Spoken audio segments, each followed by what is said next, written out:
All right, everybody, welcome back. We will continue in our series previews today with the Seattle Kraken versus the Dallas Stars in round two. Now, I thought that the Oilers and Knights game were on the same night as Florida and Toronto. It's not, it's the night after, so I got to make this one, and my Oilers one will look a little weird and outdated, so I apologize for that. But, anyways, Stars versus Kraken. This is a series that many people probably didn't see happening. I saw a lot of people having Minnesota move on to the second round, and I saw the majority seeing the Avs moving on to the second round, but obviously didn't happen. Both things went the opposite way, and we got Stars versus Kraken, and this is a very interesting and could be a very fun matchup and could be extremely tight as well. The Stars, 47, 21, and 14 in the regular season with 108 points. They finished 8th in the NHL, so just barely out of the top 10. And then they beat Minnesota in round one, 4-2, to move on to the second round to play the Kraken. On the other end for Seattle, of course, they finished with a 46, 28, and 8 record for 100 points. They were 12th in the NHL, and then they beat Colorado 4-3. Now, I had a little bit of optimism heading into the Dallas-Minnesota series. I was thinking, Minnesota, they're playing red hot. Dallas doesn't have such a good record against playoff teams. I was thinking that Minnesota could take out that win, but nope.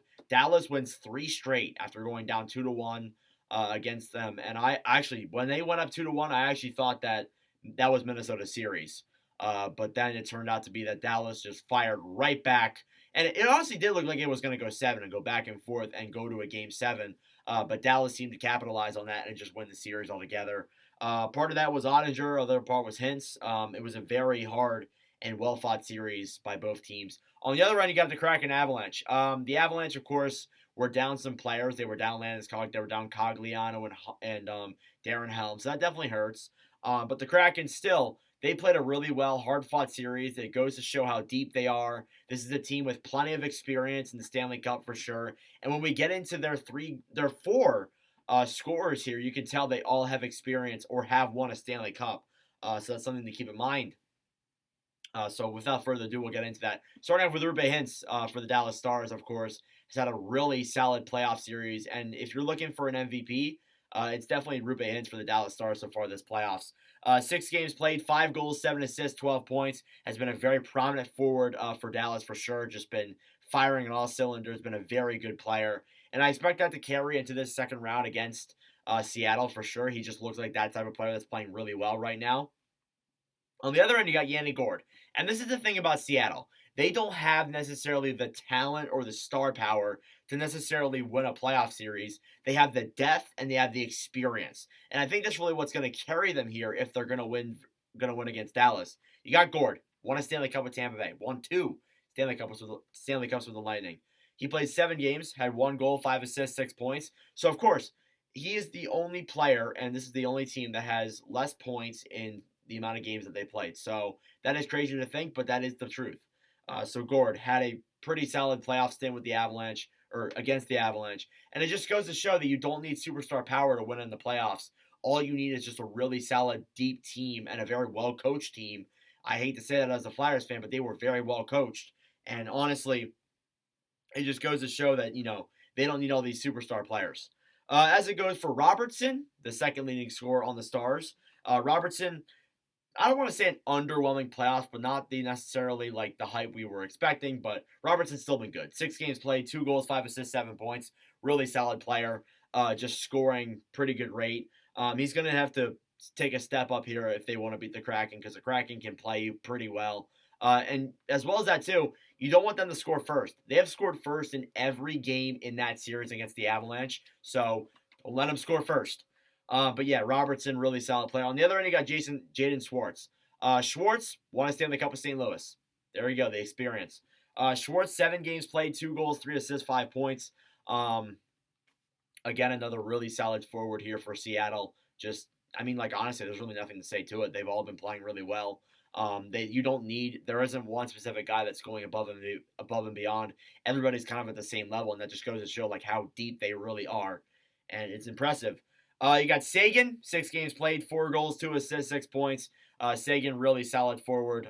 Just not like the Sagan we used to see, but in the playoffs he's been pretty solid, and that's been historically the case. On the other end, you got Justin Schultz, and Schultz has won cups with Pittsburgh and I believe Washington too. So there you go.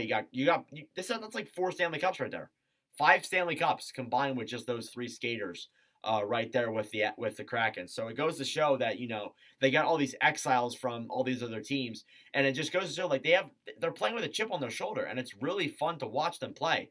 Genuinely, it was very fun watching that 7-game series. And Seattle is a playoff city.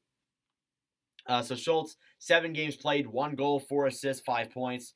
Schultz, again, really solid forward, has done a great job. Other players to give shout-outs to, of course, on Seattle's end, there's so many. You can give shout-outs to Vince Dunn, Matty Beniers, just to name a very few. On Dallas's end, Heiskanen looked all right. I've seen that through points. But of course, it really all narrows down to the goaltending, which was the sole reason why these two teams probably made it out of the first round, if we're being honest. You got Jake Oettinger for Dallas. 6 games played, a 4-2-0 record, a 2.01 goals against average, and a .929 save percentage. Oettinger to be good was expected, but what wasn't expected was how good Grubauer has been for the Kraken. Now, I saw rumors heading into that game 1 against the Avalanche that there was a slight possibility, that Martin Jones would be starting. And I don't know how I really felt about it. I honestly didn't really care. I was like, all right, just start whoever. We'll see. We'll see what unravels in the playoffs. And I also had Colorado winning at 5, so I was like, all right, whatever. But they picked Grubauer, and I guess it makes sense because Grubauer historically has done pretty solid in the playoffs overall. So 7 games played, 4-3-0, a 2.44 goals against average, and a .926 save percentage. In the regular season, he was freaking awful. But he's obviously picked it up in the playoffs and has been really good and was kind of the sole reason why the Kraken got out of that series besides their experience and depth, honestly. And the fact that Nathan MacKinnon, a Stanley Cup champion, called the Kraken his hardest first-round playoff opponent ever goes to show that that Dallas should not take them lightly. Definitely not. This is not an expansion team that is just overrated and they barely made it into the playoffs. No, this is a really solid hockey team you got here. And they upset the Stanley Cup champions. I mean, there's nothing else to it. The series record, though, is in favor of Dallas, but these games have been close. The first one was March 11th, so these all have been relatively recent. March 11th, 4-3 Dallas. March 13th, 5-2 Dallas.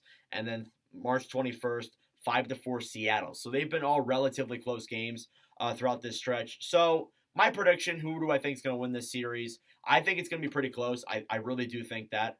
People have been saying, oh, Dallas wins easily, no question. I do have Dallas winning, and it kind of makes me wonder, Seattle's going to win now. Should I vote Seattle? But I'm going to vote Dallas here. I'm going to have them winning in 7 games. I really do think that the Kraken are going to be a team that's going to be hard to beat, and especially with some of the younger guys they have coming into the lineup. Be careful. And that one dude they signed, I forget his name, but he has such a nice name. I hope he makes it. And there's just been so many stories, too, that have been awesome in Seattle. And honestly, if they make it to the conference finals and they beat Dallas, even though I love Dallas, I would have complained. I'm loving these playoffs right now. But anyways, let me know your thoughts down below in the comment section. Thank you all for watching, and I will see you guys in the next playoff preview. That will be Hurricanes versus Devils. Adios.